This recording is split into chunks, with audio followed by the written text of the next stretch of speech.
ছোট বোন ওই দেখ বাঘ তো ঘুমাচ্ছে, একটা কাজ করি ওর বাচ্চাটাকে আমরা চুরি করে নিয়ে আসি।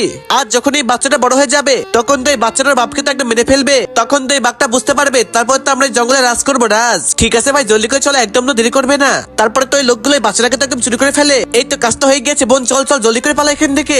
আরে আমার বাচ্চা কোথায় গেল? আমার এবার কি হবে, আমি কি করব? তার তো কিছু বছর পর তো বাচ্চাগুলো বড় হয়ে যায়।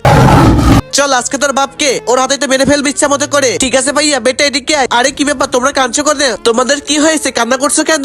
বেটা আমাদের তো একটা বাঘ মারার চেষ্টা করছিল। আচ্ছা এত বড় সাহস, চলো আমাদের সঙ্গে।